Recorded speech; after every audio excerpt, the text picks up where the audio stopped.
Hello, I'm Rob from Kevin, King of Egypt.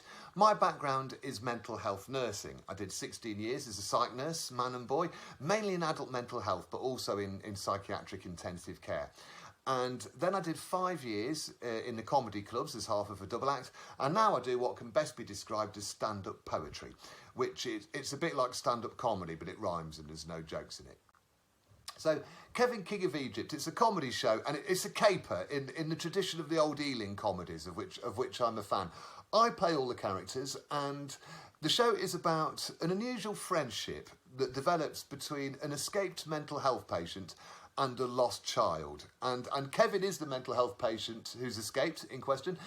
He's convinced he's the reincarnation of the pharaoh, Ramses II. On his way to Egypt via the Tesco Express, he bumps into the nemesis to all his plans in the form of Millie, who is 6 years old and very lost. And they become mates and go on an odyssey together with several people in hot pursuit.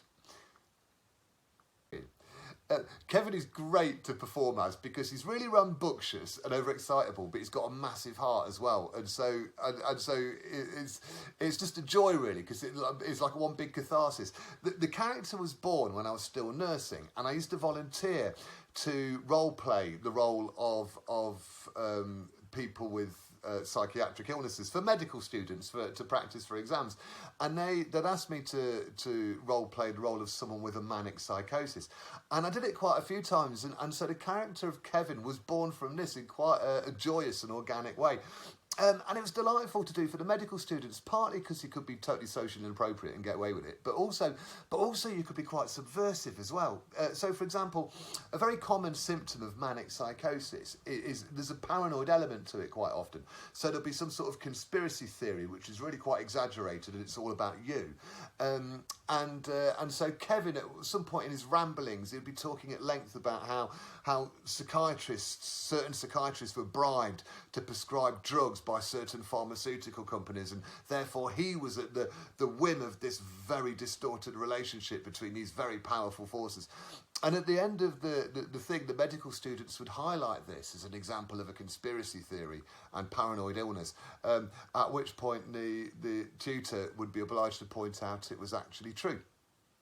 I particularly love the grassrootsiness of rural touring. It's very different to doing sort of city or urban venues, in that it's quite common in a rural setting that quite a lot of the audience actually know each other, and so you feel a lot more like you're a guest at a party, and that's really nice.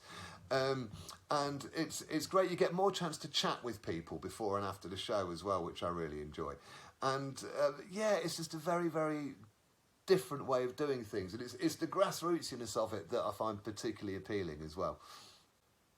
So one of my favourite things ever is I'm lead artist for an organisation called the Comedy Asylum, and this is basically, it's me and a bunch of people with a label of quote-unquote severe and enduring mental illness, and we get together and we put on sketch comedy shows and things like that. It's great, right? We also go into inpatient mental health settings with permission, and we lead bespoke workshops in comedy and improvisation and creative writing and that kind of thing. And so the show Kevin, King of Egypt was written by me, and it's completely fictitious. However, it would never have seen the light of day without the mentorship and guidance from the good people of the Comedy Asylum. And the show's important for all of us involved in mental health, because the whole thread going through it is that the state of your mental health does not dictate your ability to be a great person. And that's the thing, that any of us can have a psychiatric episode at any stage in our life, given a rubbish set of circumstances. And so the experience of watching Kevin as an audience member, it's like, yeah, you know he's not the King of Egypt, but you're still rooting for him.